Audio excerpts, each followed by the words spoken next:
Hello students, मैं doctor जी के Gupta, assistant professor geography, government college Ujjain. आज हम बीए पार्ट सेकंड में जो उनका विषय चल रहा था मानव भूगोल के तथ्य, उसमें हमने अब तक मानव भूगोल के तथ्यों के बारे में बिडाल महोदय के द्वारा जो तथ्य बताए गए थे उनका अध्ययन किया था। उससे पहले अपने वीडियो में हम आपको मानव भूगोल के तथ्यों के बारे में विस्तार से बताया था। आज हम एक अन्य जो महत्वपूर्ण विद्वान हैं एल्सवर्थ हंटिंगटन, आप लोग लिख लें, एल्सवर्थ हंटिंगटन, ये विद्वान हैं। इनके अनुसार मानव भूगोल क्या है, तथ्य से अब मैं पहले बताया था, आप लोग कंफ्यूज ना हो। किताब में भी आपको मैंने ये तथ्य नाम से तथ्य है, ये तत्व तो नहीं है, एलिमेंट्स नहीं, तथ्य है, फैक्ट्स हैं। एक्चुअली बेसिकली ये क्या है कि मानव भूगोल की विषय वस्तु है कि हम मानव भूगोल में किन किन तत्वों का, किन किन बिंदुओं का, किन किन मुद्दों का अध्ययन करते हैं, उसको इसमें तथ्य के रूप में माना गया है। तो भिन्न भिन्न विद्वानों ने अपने अपने मतानुसार भिन्न भिन्न अलग अलग तथ्यों को इसमें शामिल किया है। इसी क्रम में जो एल्सवर्थ हैं, उन्होंने भी मानव भूगोल के तथ्यों को एक चार्ट के द्वारा एक चार्ट बनाया था उन्होंने। वो चार्ट अभी बनाना पॉसिबल नहीं है, बाद में जब आपकी क्लास चलेंगी, आपकी जब लाइव क्लास चलेंगी, आपकी डायरेक्ट क्लास कॉलेज के अंदर, तो हो सकता है 15 जनवरी के बाद शायद मे भी कॉलेज खुल सकता है। अभी मैं ये संभावना व्यक्त कर रहा हूँ, एक कंफर्म नहीं है खुलेगा। गवर्नमेंट ने भी गाइडलाइंस भी, आपको भी पता पड़ जाएगा गाइडलाइंस क्या है गवर्नमेंट की, पर फिलहाल चार्ट संभव नहीं है बताना। तो बात जो है वो कहने की वह है कि हंटिंगटन ने एक चार्ट बनाया था और उस चार्ट के माध्यम से ही इन्होंने तथ्यों को, मानव भूगोल के तथ्य हैं उनको समझाया है। और इन्होंने इन तथ्यों को दो भागों में वर्गीकृत किया है या क्लासिफाइड किया है। पहला है भौतिक दशाएं, फिजिकल कंडीशंस, और दूसरा है मानवीय अभिव्यंजना, ह्यूमन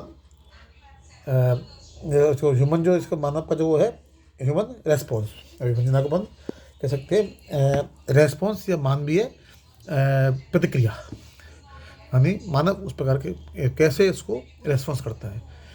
तो भौतिक दशाओं से जो इसमें इन्होंने जो टॉपिक लिया है उसके अंदर इनका मानना ये है कि भौतिक दशाओं में अपन मानव भूगोल के अंदर पृथ्वी के मुख्य रूप से 5 तत्वों का अध्ययन, 5 जो इसकी विषय बिंदु हैं उनका अध्ययन करते हैं। इसमें पहला जो विषय बिंदु है वो है पृथ्वी के ग्रहीय संबंध, अर्थात उसकी स्थिति, उसका स्वरूप और आकार। अर्थात पहला जो है वो हम क्या, जिस पृथ्वी पे हम रहते हैं या जहाँ पर हम प्राकृतिक वातावरण और सांस्कृतिक वातावरण का निर्माण करते हैं, अपने जीवन यापन करते हैं, विविध आर्थिक क्रिया करते हैं, तो इस पृथ्वी के जो ग्रहीय संबंध, यानी जो सौरमंडल में और जो ग्रह हैं, 8 जो ग्रह हैं, उन ग्रहों से पृथ्वी के संबंध कैसे हैं, किस प्रकार से हैं, किस प्रकार अनेक ग्रह या चंद्रमा है, उपग्रह है, वो पृथ्वी को प्रभावित करते हैं और पृथ्वी किस प्रकार उनको प्रभावित करती है। तो ये क्या हुआ, पृथ्वी के ग्रहीय संबंधों का अध्ययन। ठीक है। इसके बाद फिर स्वरूप, यानी जिस स्वरूप में पृथ्वी के स्वरूप अपन पहले बता चुके हैं, सब जगह से कहीं पहाड़ है, कहीं पठार है, कहीं मैदान है, कहीं घाटियाँ हैं, तो इस स्वरूप से, फॉर्म से, ठीक है। तो हर जगह की स्वरूप का, पृथ्वी के स्वरूप की अलग अलग एक होती है, अलग सामाजिक और सांस्कृतिक वातावरण होता है हर स्वरूप का। तो उन स्वरूपों का अध्ययन करते हैं। इसके अलावा स्थान का, यानी कौन सा स्थान मैदानी भाग में है या फर्टाइल है, कम फर्टाइल है, रेतीला है, किस प्रकार का भूभाग वहाँ पर बेसिकली पाया जाता है, ये भी इसके अंतर्गत आता है। ठीक है ना। दूसरा है जो इसमें बिंदु है वो है स्थल संरचना, अर्थात किस प्रकार के स्थल पर जहाँ मानवीय अधिवास हैं, मानवीय बस्तियाँ हैं, वो किस प्रकार का स्थल है और वहाँ उस स्थल की संरचना किस प्रकार की चट्टानों से, किस प्रकार के तत्वों से हुई है। क्योंकि जो जिस स्थान पर मानव रहता है वहाँ की भूगर्भिक जो संरचना होती है वो मानव की आर्थिक क्रियाओं को बहुत अधिक प्रभावित करती है।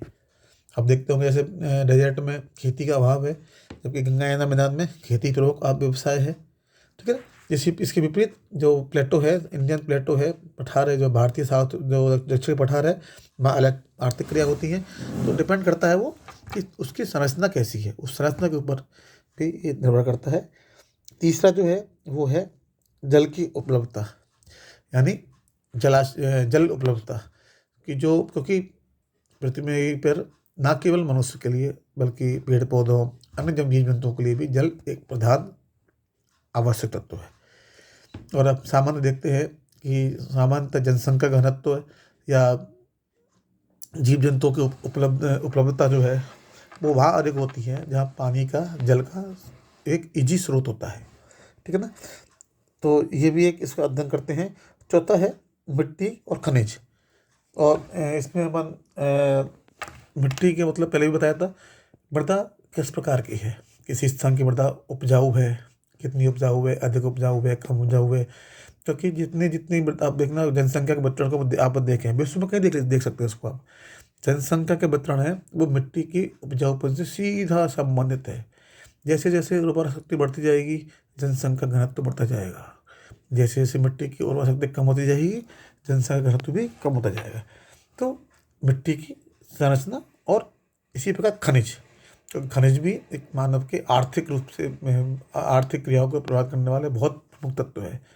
तो खनिजों का अध्ययन भी इसमें किया जाता है। तो पांचवा है जो इसमें सबसे लास्ट वो है जलवायु, यानी क्योंकि जलवायु कंबाइंड सबसे मुख्य रूप से मानव के शारीरिक मानसिक बनावट को और व्यवहार को प्रभावित करता है। तो जलवायु का अध्ययन भी इसमें सबसे प्रमुख रूप से किया जाता है। तो ये तो आते हैं प्राकृतिक तत्वों के अंतर। और इसी श्रेणी में उन्होंने जीवन के विभिन्न रूपों, जो फॉर्म्स ऑफ लाइफ, इनका जिक्र किया है, जिसमें इनकी 3 श्रेणियाँ बनाई हैं। पहले तो बनाई है मानव अभिवंजना, ठीक है ना। पहली मानव अभिवंजना, जिसमें प्राकृतिक आवश्यकताएं मानव की जो है उनको रखा गया, भोजन, जल, वस्त्र, सुरक्षा, औजार आदि रखे गए, इसमें रखे गए। दूसरा जो बनाया वो है मुख्य व्यवसाय, जिसमें आपके जो शिकार करना है, मछली पकड़ना है, पशु चलाना है, खेती करना है, इसके बाद लकड़ी काटना, लकड़ी बीनना है। इन सब जो प्राकृतिक जो प्रमुख जो व्यवसाय हैं मानव के, उनको इसमें रखा गया है, ठीक है ना। और तीसरा जो उसमें रखा है वो है मानव का चातुर्य या मानव की क्षमता, ठीक है ना। मानव की चतुरता क्षमता भी इसमें रखी गई है।